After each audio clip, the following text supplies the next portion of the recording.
Hello friends, welcome to your own channel daily stock. तो दोस्तों, इस वीडियो के अंदर हम source natural foods and herbal supplement के डिटेल्ड एनालिसिस के बारे में बात करेंगे और जानेंगे कि आपको सोर्स नेचुरल फूड के अंदर इन्वेस्ट करना चाहिए या नहीं। चलिए शुरू करते हैं। तो देखिए, सबसे पहले हम ये जानेंगे कि ये कंपनी क्या काम करती है। तो देखिए, ये जो कंपनी है, जो अलग अलग तरीके के जो आयुर्वेदिक और जो हेल्थ सप्लीमेंट्स होते हैं वो ये कंपनी बनाने का काम करती है और उसे ये कंपनी सेल करने का काम करती है। तो देखिए, मुझे ऐसा लगता है कि कोविड से पहले तो ये जो हेल्थ वाले सप्लीमेंट थे इनकी इतनी ज़्यादा रिक्वायरमेंट नहीं थी, लेकिन जिस तरीके से अभी लोगों को अवेयरनेस हुई है कि हेल्थ के ऊपर फोकस करना काफ़ी ज़्यादा जरूरी होता है, तो उस पॉइंट ऑफ व्यू से देखा जाए तो भी हेल्थ और इनके प्रोडक्ट की डिमांड हमें बढ़ती हुई नजर आ रही है। और खास करके अगर आप देखोगे पतंजलि ये जो कंपनी है, तो वहाँ पर भी बाबा रामदेव जी ने ये कहा है कि ये जो न्यूट्रास्यूटिकल वाला एरिया है यहाँ पे उन्हें काफ़ी ज़्यादा स्कोप नजर आता है। तो उस पॉइंट ऑफ व्यू से देखा जाए तो वहाँ पे ये कंपनी हमें काफ़ी छोटे लेवल पे ये कंपनी हमें काम करती हुई नजर आती है।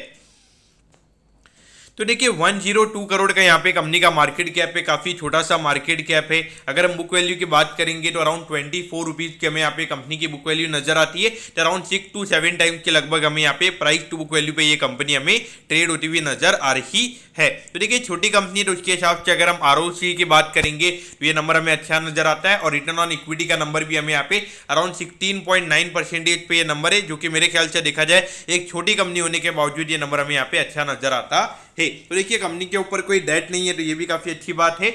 और अगर हम पी रेशियो की बात करेंगे तो ये थोड़ा ज्यादा है, 47.5 का पी रेशियो यहाँ पर ये कंपनी के हिसाब से हमें ज्यादा नजर आता है। और पिछले कुछ क्वार्टर के परफॉर्मेंस के हिसाब से अगर हम देखेंगे तो वहां पे ये पी रेशियो का नंबर हमें और ज्यादा नजर आता है। अब अगर हम पिछले 4 फाइनेंशियल ईयर की अगर हम बात करेंगे तो देखिए, यहाँ पर 2 ईयर में लगातार कंपनी ने ग्रोथ दिखाई थी। फिर 2021 में अगर हम देखेंगे रेवेन्यू का नंबर हमें यहाँ पे डबल होता हुआ नजर आया था और वहां पे प्रॉफिटेबिलिटी भी कंपनी हमें डबल होती हुई नजर आई थी। अब बाकी पिछले साल अगर हम देखेंगे तो 3 करोड़ से रेवेन्यू का नंबर कंपनी का कम हुआ है और अगर हम यहाँ पे प्रॉफिटेबिलिटी की बात करेंगे लगभग 90 लाख रुपीज के लगभग हमें यहाँ पे प्रॉफिट का नंबर कम होता हुआ नजर आया है। तो देखा जाए तो इसे मैं ज़्यादा नेगेटिव वे में नहीं लूंगा। एक अच्छी बात ये कि अगर कोई 100 करोड़ के मार्केट कैप वाली कंपनी है वो अगर सिर्फ प्रॉफिट भी कमा रही है मेरे ख्याल से, तो हमें उसे वो पॉजिटिव वे में लेना चाहिए। बाकी अगर धीरे धीरे करके अगर ये नंबर अगर 10 करोड़ के लगभग भी जाता है तो वहाँ पे डेफिनेटली एक अच्छी डिमांड क्रिएट हो सकती है और वहाँ पर अगर 20 के पी रेशियो भी मिलते हैं तो अराउंड 200 करोड़ का मार्केट कैप वहाँ पे ये कंपनी डिमांड कर सकती है। डिमांड यानी कि मार्केट भी उतनी डिमांड यहाँ पे स्टॉक की हो सकती है। तो देखिए, यहाँ पर अगर हम ग्रोथ वाइज अगर हम देखेंगे तो इतनी ज्यादा कंपनी के बिजनेस में हमें ग्रोथ देखने को नहीं मिली है। पहले देखिए, यहाँ पे 2-2.5 करोड़ के लगभग रेवेन्यू के नंबर थे, फिर 4 करोड़ के लगभग ये रेवेन्यू का नंबर आया था और सितंबर 2020 और दिसंबर 2020 कंपनी के लिए बहुत ही बढ़िया क्वार्टर रहा था। अगर आप देखोगे यहाँ पे कंपनी ने लगभग अगर आप देखोगे 1.28 करोड़ का प्रॉफिट और 1.44 करोड़ के प्रॉफिट यहाँ पे कंपनी ने रिपोर्ट किए थे। फिर मार्च 2021 में फिर से कंपनी के रेवेन्यू के नंबर कम हो गए थे। फिर जून 2021 में जब कोविड की सेकंड वेव आई थी तब कंपनी के लिए नंबर काफी अच्छा रहा था। फिर उसके बाद अगर हम देखेंगे तो तब से यहाँ पे रेवेन्यू का नंबर हमें गिरता हुआ ही नजर आ रहा है और लेकिन यहाँ पे मार्च वाले क्वार्टर में कंपनी ने 1 करोड़ से ज्यादा के नेट प्रॉफिट यहाँ पे कंपनी ने रिपोर्ट किए थे। तो देखिए, अगर आप यहाँ पे देखोगे तो यहाँ पे कंपनी ने पिछले 4 क्वार्टर में सिर्फ एक ही क्वार्टर है जहाँ पे कंपनी ने 1 करोड़ से ज्यादा का नेट प्रॉफिट कंपनी ने कमाया है और उसके अलावा अगर हम देखेंगे तो बाकी कंपनी 20-25 लाख रुपए या 30-40 लाख रुपए का प्रॉफिट ही पर क्वार्टर यहाँ पे जनरेट कर पा रही है। तो देखिए, यहाँ पर अगर आप देखोगे इतने सारे क्वार्टर का डेटा में यहाँ पे देखने को मिल रहा है तो यहाँ पे एक भी क्वार्टर में ये कंपनी लॉस में नहीं है, तो ये काफी अच्छी बात मुझे यहाँ पे नजर आती है। और अगर यहाँ पे कंपनी के प्रोडक्ट की डिमांड अगर ज़्यादा हो जाती है तो वहाँ पे डेफिनेटली कंपनी एक अच्छा वहाँ पे रेवेन्यू अर्न कर सकती है। लेकिन देखिए, ये जो छोटी कंपनीज होती है यहाँ पे इनके प्रोडक्ट की डिमांड तो काफ़ी अच्छी होती है लेकिन इनके पास में इतने प्रोडक्ट्स ही अवेलेबल नहीं होते क्योंकि इतनी कैपिटली अगर आप देखोगे ये कंपनी लोग नहीं लगाते।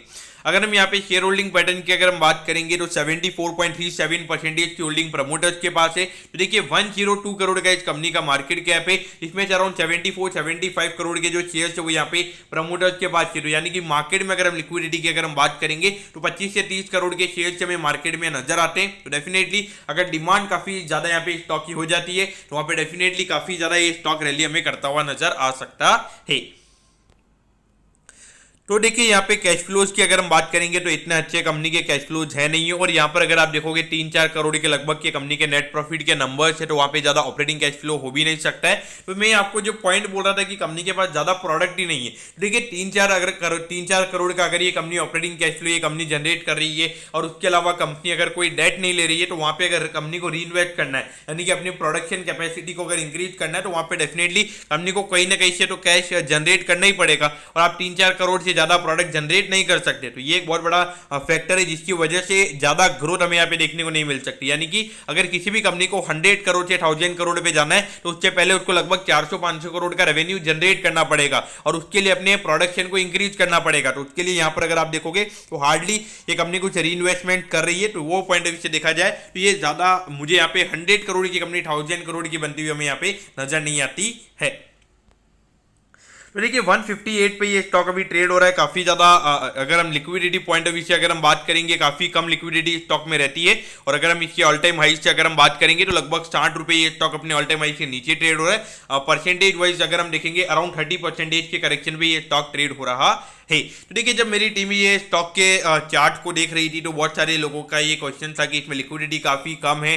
तो ये तो सीधा हमारी बात यही है कि जिसका रिस्क प्रोफाइल हाई है उन्हें ही यहाँ इन्वेस्ट करना चाहिए। और देखिए कंपनी में कुछ इतना ज्यादा एक्स्ट्रा ऑर्डिनरी नहीं है, कंपनी ज्यादा री इन्वेस्टमेंट नहीं कर रही है, तो मुझे नहीं लगता कि 1000 करोड़ की कंपनी यहाँ पे 1500 करोड़ की कंपनी ये बनेगी। हाँ, हो सकता है कि अगर मार्केट में काफी ज्यादा डिमांड हो जाती है, 50-60 लाख रुपए का जो प्रॉफिट है वो अगर 1-1.5 करोड़ का क्वार्टरली वाइज हो जाता है, तो वहां पे 200-250 करोड़ के लगभग का मार्केट कैप ये कंपनी का हो सकता है। और मुझे लगता है डाउन साइड में अगर हम देखेंगे तो 50% से ज्यादा का करेक्शन मुझे यहाँ पे नहीं लगता है। तो कि जिस तरीके का डिमांड हमें यहाँ पे देखने को मिल रहा है, जिस तरीके की लिक्विडिटी मार्केट में अवेलेबल है, तो मुझे लगता है कि 50% से ज्यादा ये स्टॉक नहीं गिरेगा, क्योंकि 50 करोड़ का मुझे लगता है मिनिमम मार्केट कैप इस कंपनी को मिलेगा। तो दोस्तों हाँ, मैं यही बोलूंगा कि ज्यादा ये इस पे ज्यादा फोकस नहीं होना चाहिए, मेरे ख्याल से तो अवॉइड करना ही सही रहेगा। हाँ, अगर आपने इन्वेस्टमेंट किए हुए हैं तो आपका रिस्क प्रोफाइल हाई है, तो इन्वेस्टेड आप यहाँ पे रह सकते हैं। बाकी कंपनी में कुछ इतना ज्यादा एक्स्ट्राऑर्डिनरी हमें यहाँ पे नजर नहीं आता है। दोस्तों मैं होप करता हूँ कि सोर्स नेचुरल फूड के डिटेल्ड एनालिसिस के बारे में आपको सब कुछ समझ में आ गया होगा। अगर आपकी कोई भी क्वेरीज है आप कमेंट कीजिए, मैं जरूर आपके कमेंट पर रिप्लाई करूंगा। ओके दोस्तों, thank you, have a nice day.